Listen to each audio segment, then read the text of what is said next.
are you making of these, statements and counter statements which are coming from the ruling Congress party in Karnataka? Well, there seems to be a problem at heart of all of these statements, and that is with respect to political funding. We all know that perhaps the ruling Congress scheme may be biting more than it can chew. Yeah, definitely. I mean, what you say, I would say that the financial burden or the fiscal management itself has gone, into winds, because the government of Karnataka is not in a position to pay the salaries of KSRTC employees who are in thousands and thousands, the regular employees, leave alone the temporary employees and others.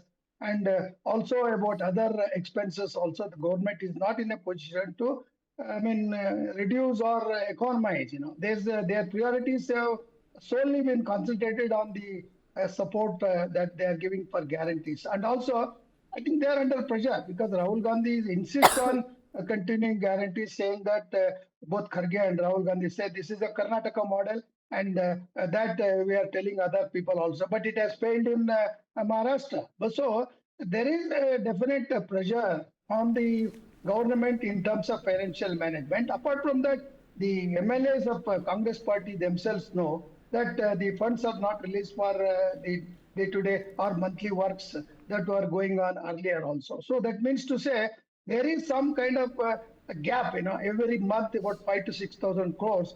There is a kind of problem which is falling deficit in terms of even budgetary sanctions and all that. I think, that problem perhaps will become a very serious problem, and whatever D.K. Shivakumar and many other ministers may say, but indirectly they are also been increasing the rates, whatever the services that government is giving, and also the green test is supposed to be about the forest minister saying that this is required and all that. So this particular thing, it shows that the complaints of the MLAs, ruling party MLAs, as well as the opposition party MLAs, is a genuine one. And the ground reality is to be known further, as the MLAs come and speak to the Chief Minister and Deputy Chief Minister.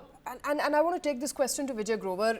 The fact of the matter is, it is incumbent upon a ruling state government, Vijay, to come up with policies that they deem fit for their electorate. In this case, that is exactly what Congress government in Karnataka has done, and this is not the first government to be doing so.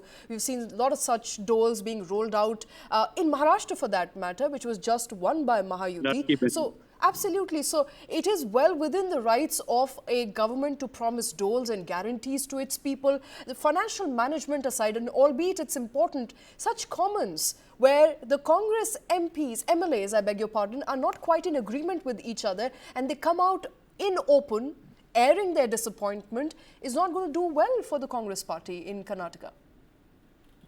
I agree with you, Shweta. See, as far as these 5 guarantees are concerned, the implementation of these, I must say, has been pretty remarkable. Remarkable for the sense that, the way the bus passes have been done, the Shakti scheme where, there is direct sanction of funds to the lady of the house, and also the free electricity unit. So these things which have been done till now, by far there have been no complaints, except for in the fact that where the free rations is concerned, that is where one has seen several questions being raised about the people who are getting the free rations, whether they merit it or not.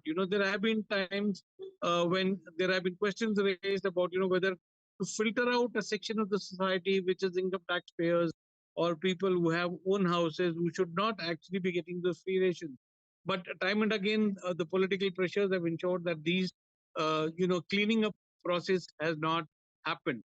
Now, what you raised the question about MLAs not being happy, certainly they're not happy for the simple fact that, development, each MLA or each individual who promises something to his electorate has some promises that need to be delivered. And when he sees that the government is not able to give that kind of support, the financial support that is needed, it becomes very difficult for him or her to answer the questions of the electors. And voters are the king. That's something that, we need to remember in politics. And that's where these leaders like Gaviyappa may have, aired his opinion in public, but there are several who do not air it in public.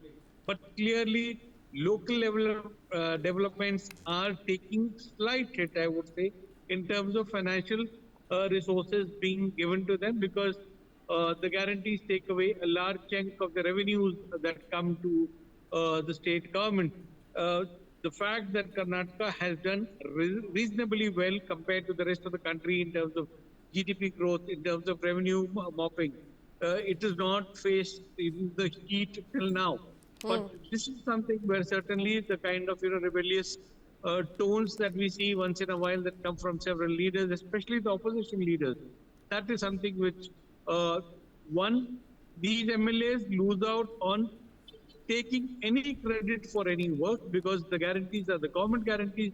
Individual MLAs have no say or no credit to share or steal in this, and that's where they feel little hurt that if this kind of money was routed through them, maybe they would have got some more credit, and that is where you see this kind of resentment in some MLAs who feel that instead of the money going directly to the thing, if it had been routed through the MLA's office or through the local district administration, they would have got a better mileage for whatever is being done for the people.